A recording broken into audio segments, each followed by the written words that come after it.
and get started. Thank you again, everybody, for being here. My name is Maddie Kohler. I work for NASEO on the buildings team. And thank you for coming to the last installment of our 101 series, our deep dives on the Inflation Reduction Act text as pertains to the rebate programs.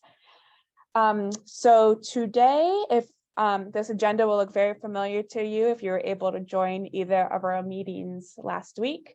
We're going to do a deep dive on the legislation, have time for a Q&A.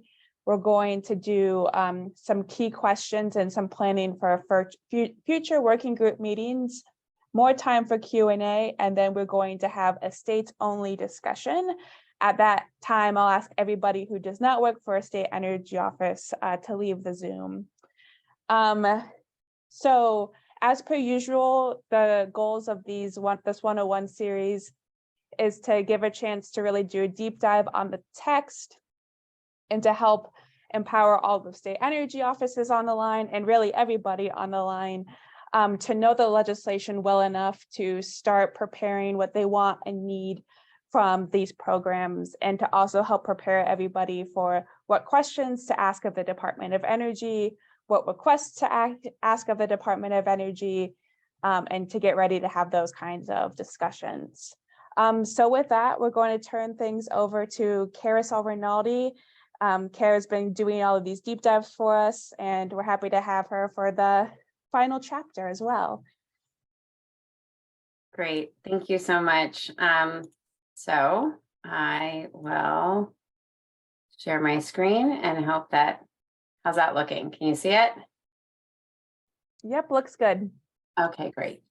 All right, so I've been asked today to cover the consumer rebates on point of sale, but to do that, we kind of have to just cover the electrification rebates and HEEHR in general. So, but being able to focus on what do the states need to be thinking about when they're thinking about the implementation of the HEEHR program with, and particularly what are the point of sale issues. So. I'm just mentioning homes up front because when we talk about point of sale and we talk about the rebates, you may want to be thinking about the homes rebate program as well, just in the sense that there is an income qualified piece and there is a need to be sure that we're keeping track of both what's been done in homes and what's done in HEEHR, because those two programs can't overlap. So I'm bringing that up just as a flag to think that through. Though I did go do a deep dive on this program last week. So that is on the NASEO website. So the HEEHR program, as a reminder, it's a $4.5 billion program. It's a high energy efficiency rebate program. When you got your allocations between HEEHR and homes, however, homes might have been bigger, even though homes is 4.3, because 225 million of this is set aside for Indian tribes. So that is its own special bucket in HEEHR, where even though homes talks about opening up to Indian tribes, it's all in the same bucket. And the LMI households are eligible for rebates up to the $14,000 max for electric system appliances. And of course, it includes a prohibition between using for the same energy measure homes and HEEHR rebates for the same energy measure.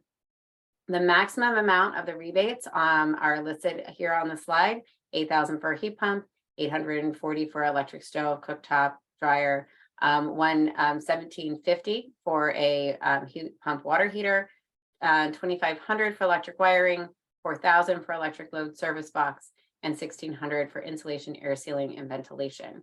So clearly this is not all just energy efficiency, it's also enabling technology like the electric wiring and electric load boxes, which are important to bring those pieces on. But these are the pieces that when we're thinking about point of sale and income qualification, one of the things that needs to be ascertained is that it is a qualifying project. So these are the projects that we'll be talking about. So here's the deep dive, and that's what that picture is. It's a deep dive. I'm going to go through what qualifies for the rebate, who takes the rebate, and how to meet the statute. And of course, I am taking the guidance just from the statute itself and the legislation and some of what was discussed in the underlying legislation. But Certainly DOE is going to be establishing guidance. And so what would be really great to hear from all the state energy offices is to how some of these things how you're envisioning these being a challenge or not a challenge, helpful, what are the different pieces so that we can be sure to communicate to DOE the need to, modify or address things so that the state energy offices can have maximum use. So the high efficiency electric home rebate program is both single family and multifamily. The appliances must be Energy Star certified. The entire program is income eligible, as it has an income eligibility requirement. So whereas homes does not have, it just has a piece for that's doubled. The electric rebate program, the entire the household income needs to be income qualified. And what that means is that if it that up to 150% of AMI can take, that's area median income, can take advantage of this program. However, if you're between 80 and 150% AMI, only 50% of your project is covered. Whereas if you're less than 80% of AMI, 100% of your project is covered. So that's a big difference there. A qualified electrification project, and the definition does say purchase and installation. So the question is whether or not the installation has to be included or whether it's just the project. So those are some of the things that we may need to get clarification on from DOE. The purchase does have to be carried out as part of one of four things: new construction, replace a non-electric appliance. So if you're taking the electric stove, you have to be taking out a non-electric stove. First time purchase with respect to that appliance, for example, an air conditioner, carried out as defined by the secretary. So if there's any specifics in the carrying out in any that can be that any additional requirements that the secretary puts in there, that could be put in the qualified electrification project. All right, so there are four things that need to be in a state energy plan, and this is where the income eligibility and point of sale really does come into play.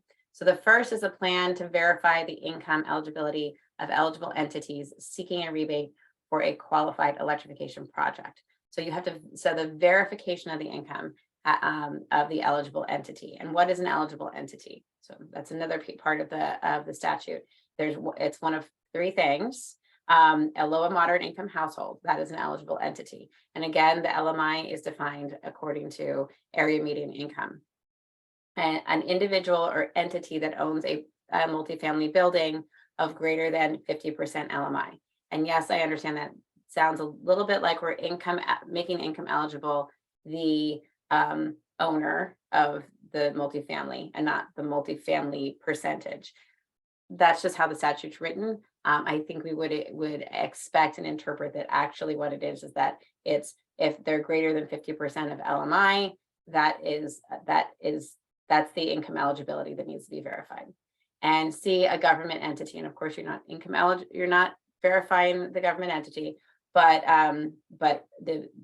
likely those who are taking advantage of the rebate. Again, I think that's just something that needs to be defined, but the verification of the eligible entity, a government, commercial, or nonprofit carrying out these projects on behalf of the ARB. So one would expect that what they're talking about is verifying the income eligibility of the person or the person or family or unit that is taking taking advantage of the rebate, that they're a low or moderate income household that is who is benefiting from this rebate. Now, another note is that that C, government, commercial, or nonprofit may receive up to $500 in addition to the rebate, up to $500 in addition to the rebate for doing the installation. The second thing that the plan needs to include is the plan needs to allow rebates for qualified electrification projects at the point of sale in a manner that ensures that the income eligibility of an eligible entity seeking a rebate may be verified at the point of sale. So that means, or what we expect this means, is that the that we just have to verify and not qualify at point of sale. So as happens in a number of rebate programs across the country, people will go online and they will income verify, and then or on their phone and income verify, or even on the phone. You know, if particularly some of our elderly citizens prefer to do by the phone, and they can income qualify and then receive a QR code, something to print out that they can either take to a retailer or give to a contractor, where they can qualify, where that can be verified at the point of sale. So that is the expectation. Again, these are things that need to be clarified with DOE, but that is, I think, a lot of the interpretation of this provision. Number 3, a plan to ensure that an eligible entity, remember that list of 3 types of eligible entities, does not receive a rebate for the same qualified electrification project, that list that I had at the beginning, through both a high efficiency electric home rebate program and other federal grant or rebate programs. So we've done had a lot of conversations about how this overlaps with the homes program, because those are the 2 rebate programs that were released together in the IRA. And they're all both going to be provided by the state energy offices. However, a grant program could also be the weatherization assistance program. So particularly when we're looking at the HEEHR program, which has 100% coverage of a project that is 80% of AMI or less, there is going to be overlap with the weatherization assistance project. So so I would encourage state energy offices to be thinking about that and how they would want to see how they make certain that those don't overlap, or that not for the same measure. If there's a heat pump that is being provided to a low-income homeowner who is also getting weatherization, how do we ensure that those 2 programs can work together and make sure we have the best outcome for that low-income family? And then number 4, any additional information that the secretary may require. So this is the wild card that you know, are there going to be other things the secretary may require? Are there things that state energy offices think that should be clarified and that the secretary should require? Or is there additional flexibility that is really needed? This would be great to hear from state energy offices about what their needs are here. I expect a lot of this will be in the RFI and opportunities to share that information, but this would something to be thinking about right now. So key issues to address when we're in addressing the electrification rebates are the 2 qualifying buckets. So again, if you're looking at doing point of sale and you're looking at software, you're looking at solutions, how do you make sure that you're when you're doing point of sale and you're doing income qualification, that income qualification is 80 to 150% AMI and less than 80% AMI. Those are 2 different buckets that need to be taken that kept track of, because one is they get different amounts up to 50% of the project or 100% of the project.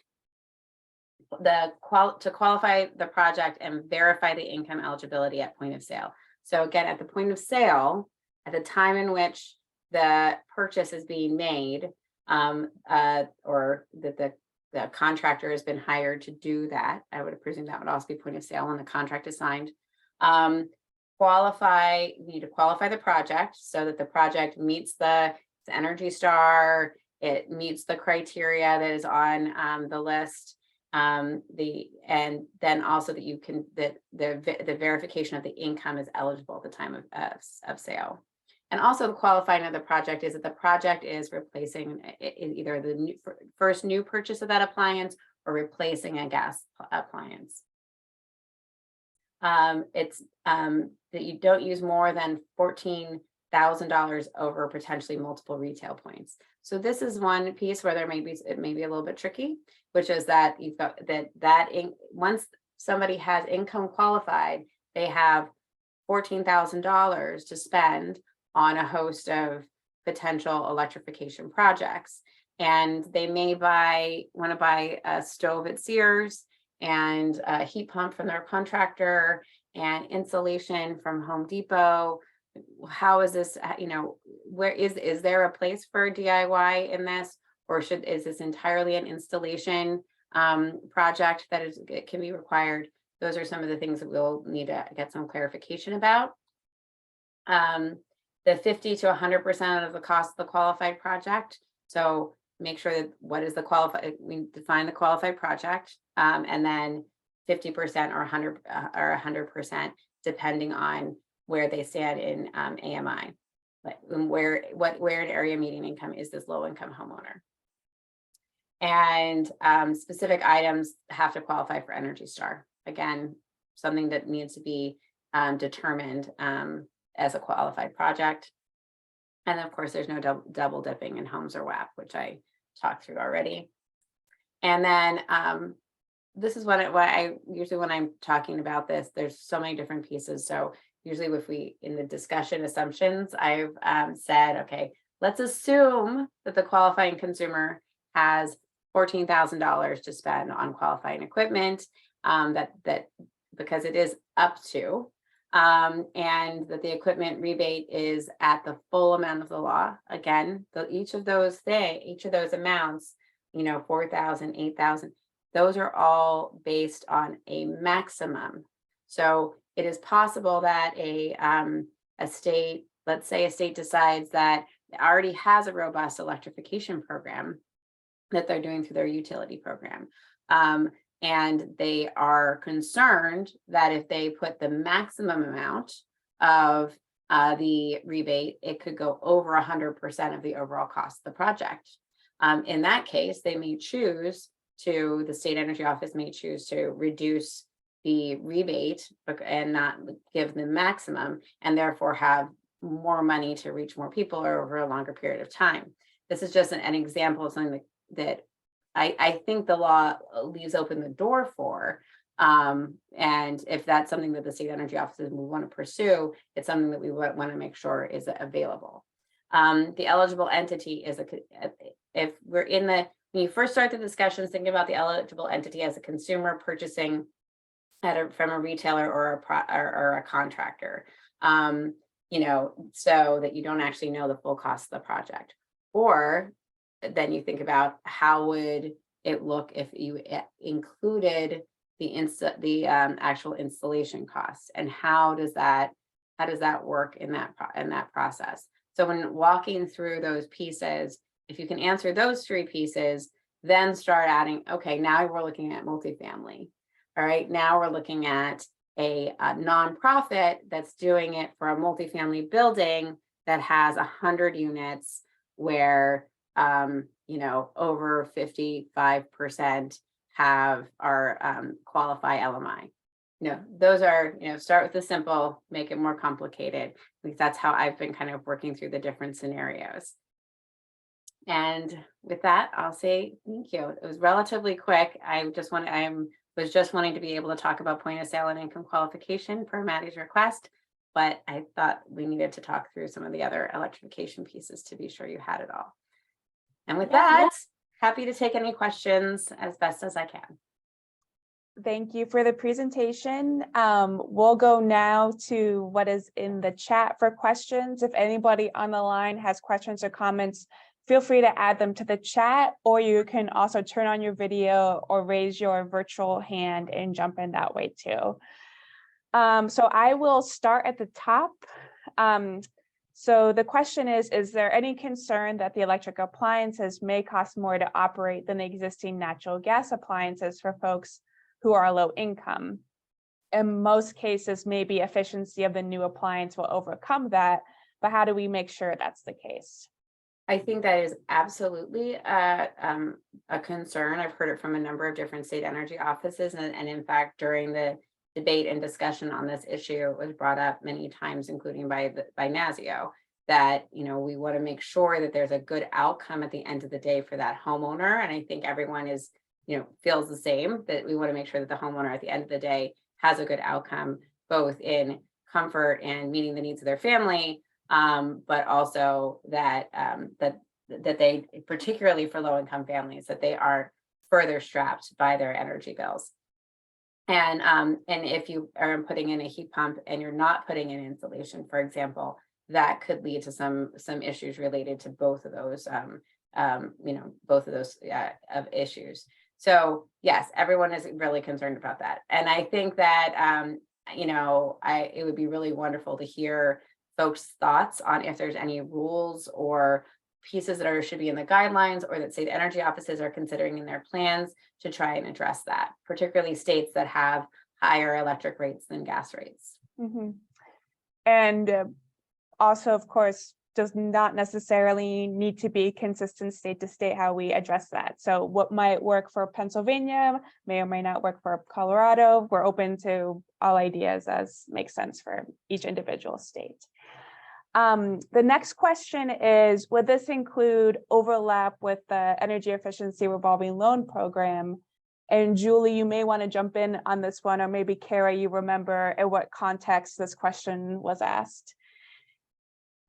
Well, and would it overlap with the energy efficiency loan program, the revolving loan program? Well, the revolving loan program does kind of fit with homes, and it could also fit with HEEHR, because the revolving loan program hopes to provide loans to families to address the upgrade. So where there is a delta between what is covered by the rebate and what is actually the full cost of the project, I think that is where, one would hope the revolving loan program could fill that gap, but that is up to the design by the state energy programs.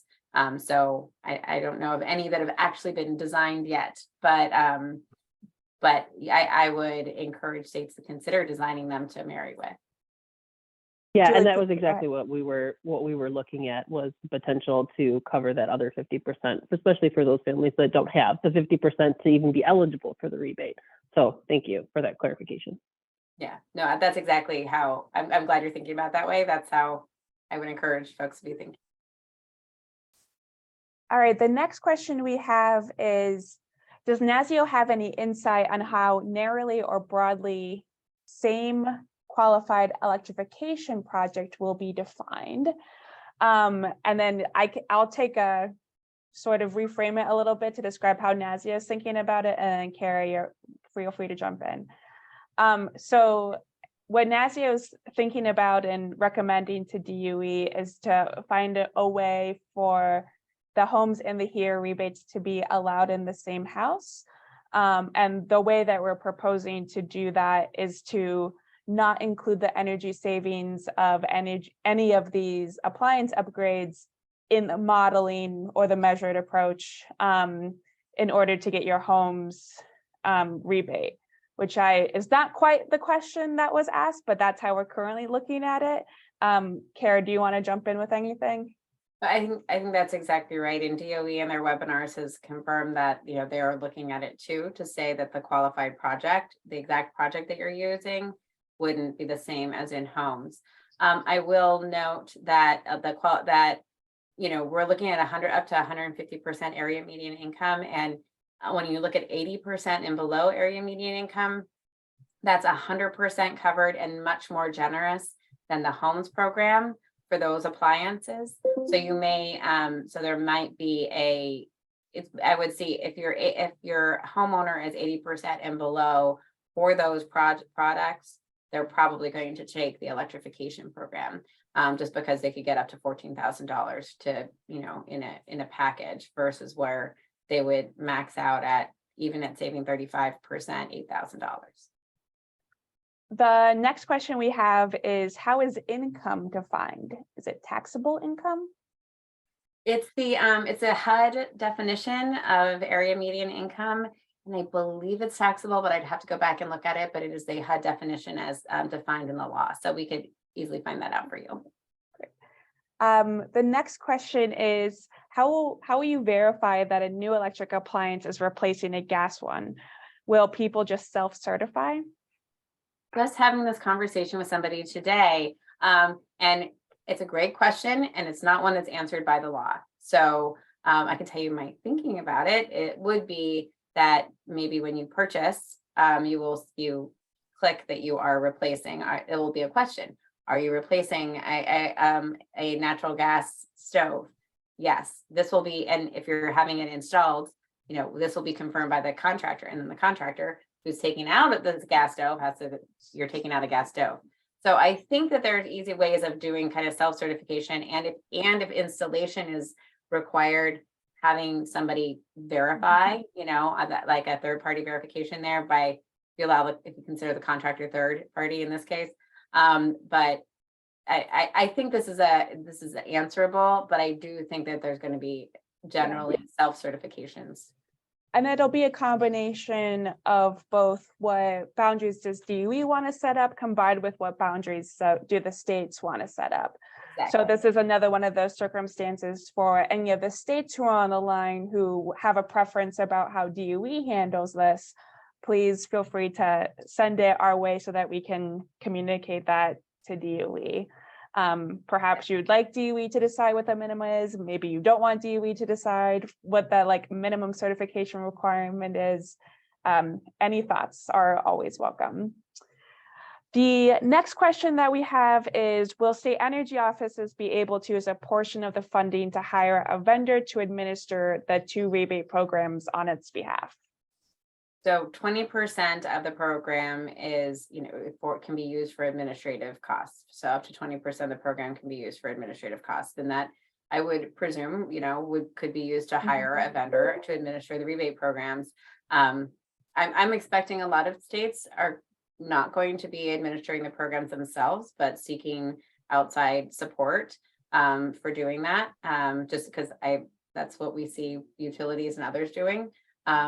But it would be interesting to hear how states are thinking about doing this. But yes, up to 20% of your allocation can be used for that. And it clarified 20% for each/both programs. So 20% from homes and 20% from HEEHR. For the respective programs, yes. Yes. So the next question that we have is, how do landlords demonstrate compliance with the income verification requirements given the transience of renters? That is an excellent question. I'm not so thank you, Kurt, for that excellent question. And I don't have a specific answer. There is so HUD has, I've actually been looking into this, and I do know that HUD has some guidelines on some of the work that HUD has done in multifamily. So I think there's some lessons learned there that hopefully we can learn from. But I would certainly hope that other, if the state energy offices have ideas for programs that they've run in multifamily buildings, most multifamily programs often have income verification programs. So it'd be interesting to see what states have and then what we can learn from the HUD program. Yep. And as per usual with every question, if you please tell us if you want DOE to just tell you how to do this, or if you'd like the flexibility in order to come up with a system that works for you. We've got a clarification. Hope you remember your tax credit stuff, Kara.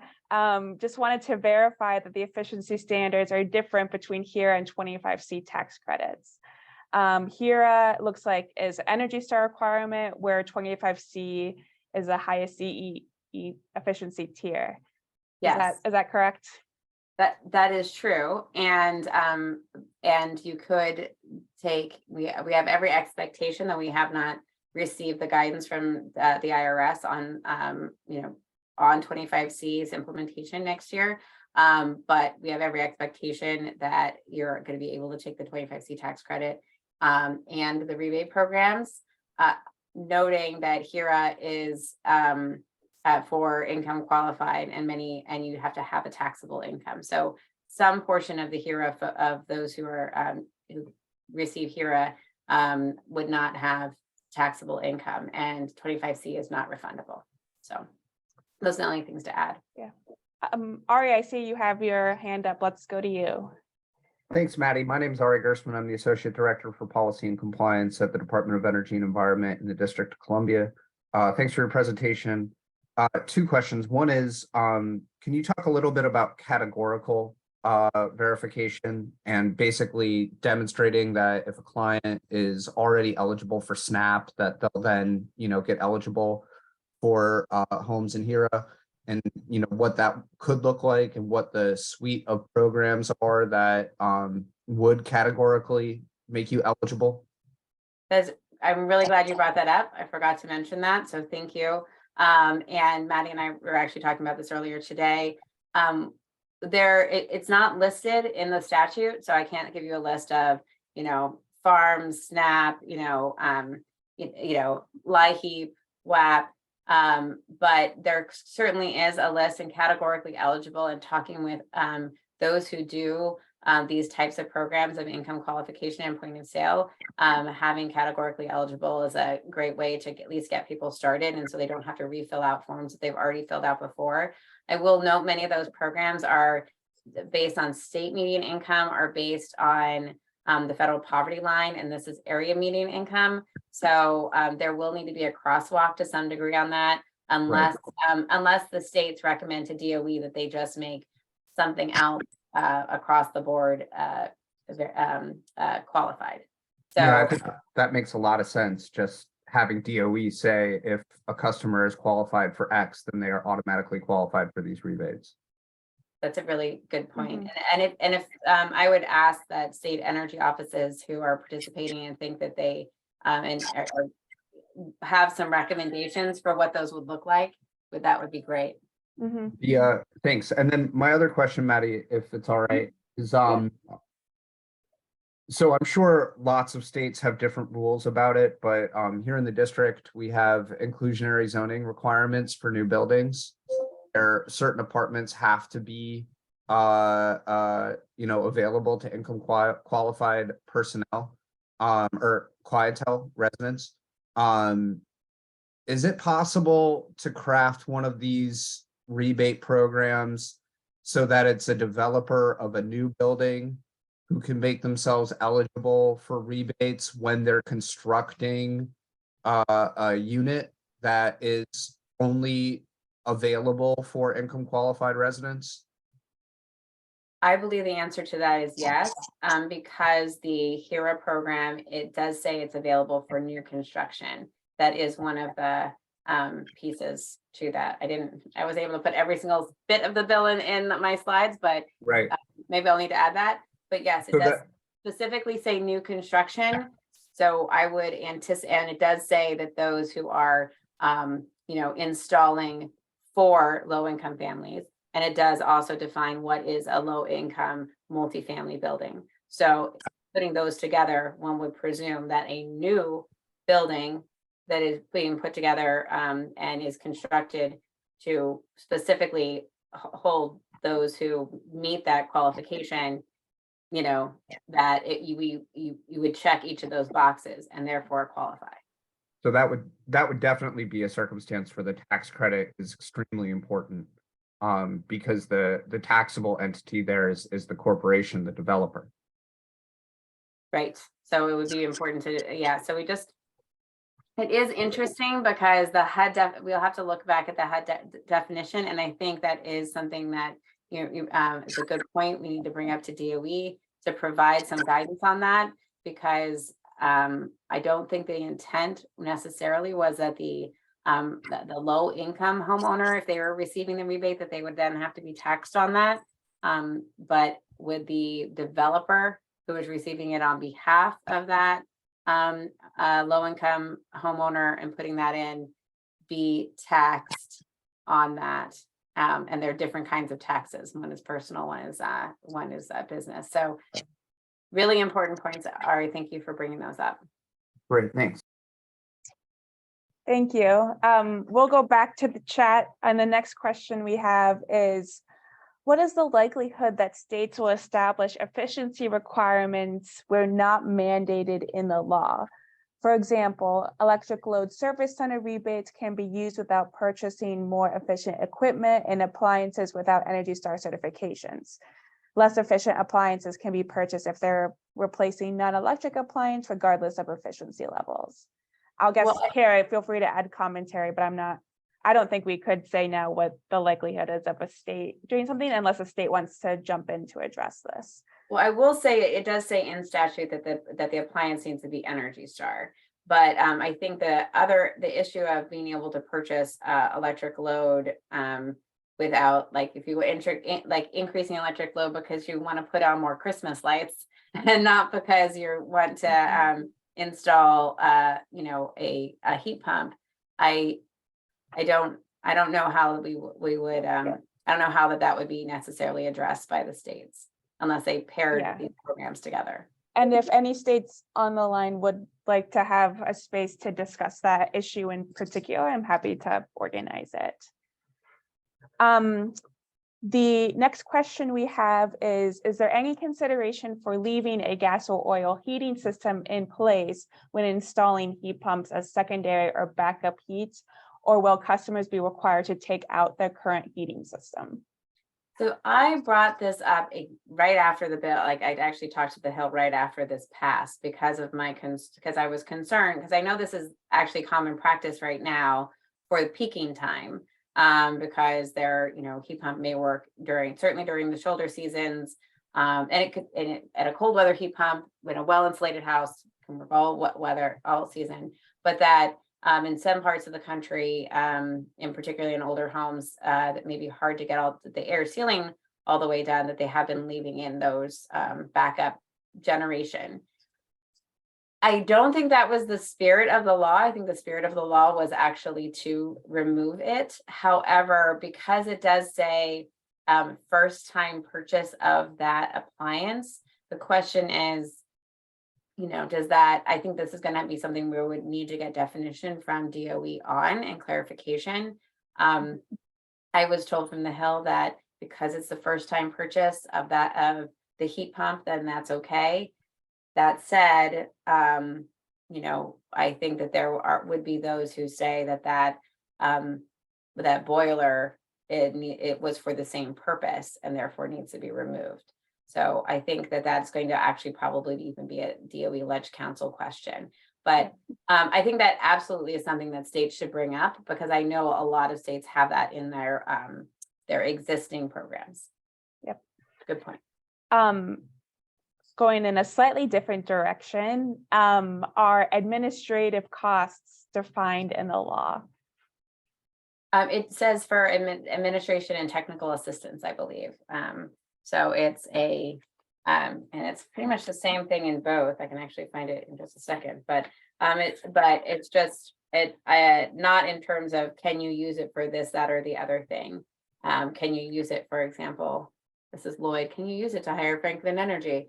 I don't, I would have to, I presume to hire somebody to help you administer the program. I think the administration expenses, that's the secretary. The secretary also took 3% off the top to begin with, just in case anyone was wondering why it didn't separate exactly. But you can keep going. I'll find it. I'll just, and while you're looking for that, I'll just add that it might vary state by state as well as to what is in the text of the legislation. For example, some states have a lot of leeway to spend their admin funds, but some states are they can only spend their admin funds on what is specifically in the text of the law. So it might vary, but yes, Kara.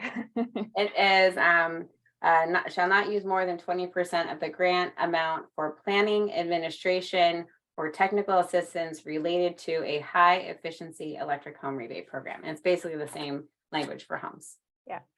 I'm going to do one more from the chat and then go to Carrie. The question in the chat is there any way that the recycling/scrapping of the former gas appliance can be confirmed? We certainly don't want these gas appliances being reused in another setting that would defeat our purpose.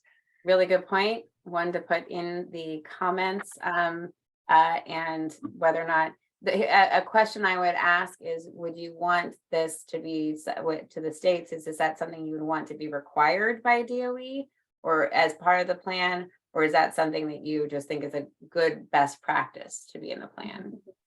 But very good point. Yep. Carrie, let's go over to you. You've got your hand up. Yeah, actually it was related to cost principles, but feel free, we can go back to that.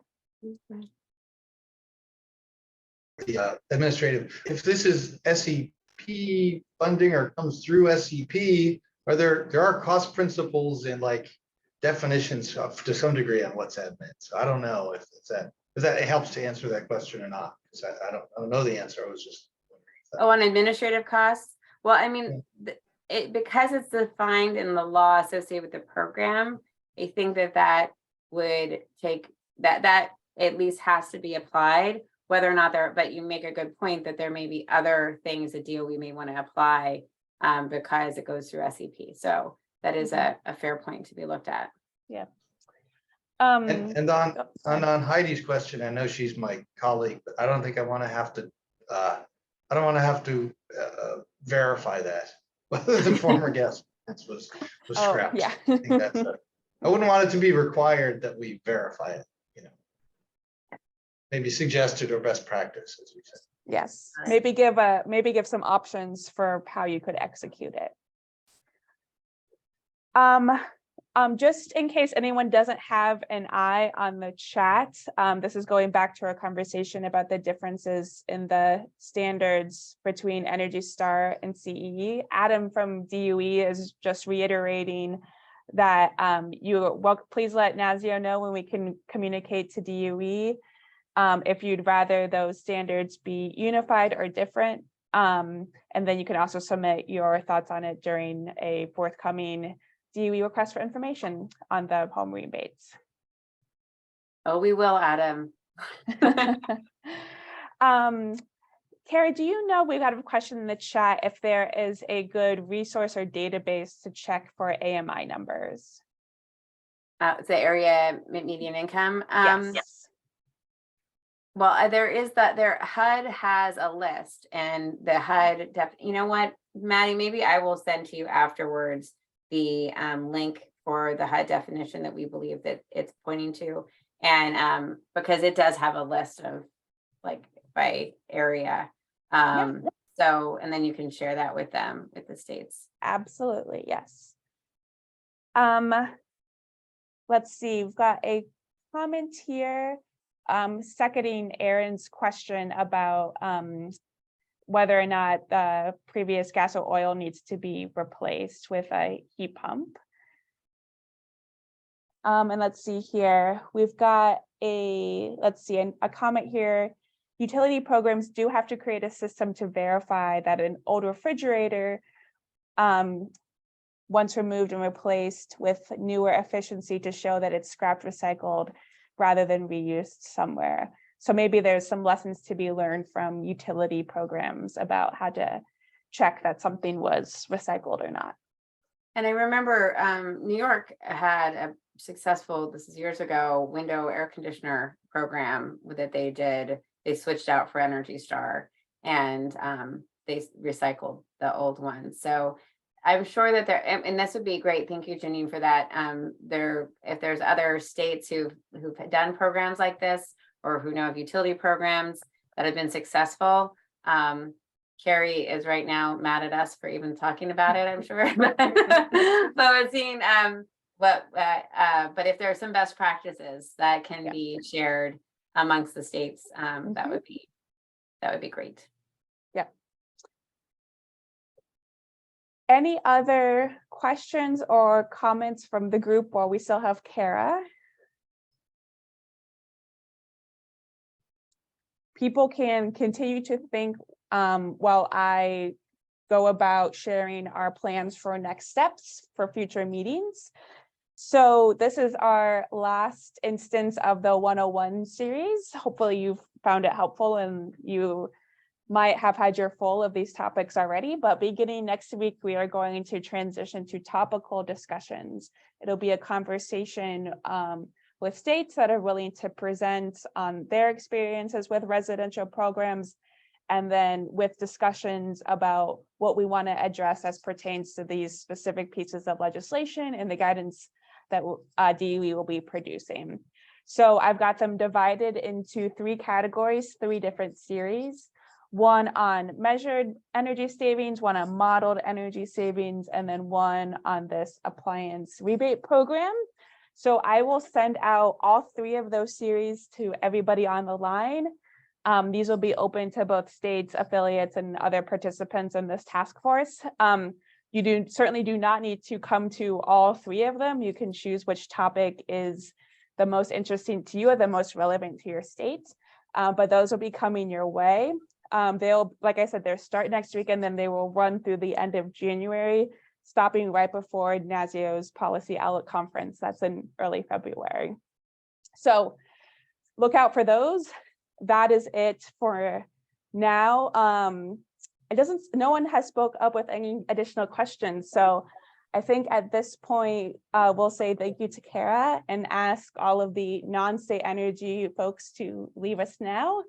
And we'll have a discussion just among the state energy offices. Thank you so much. Let me know if you have any more questions. Yes, thanks, Kara.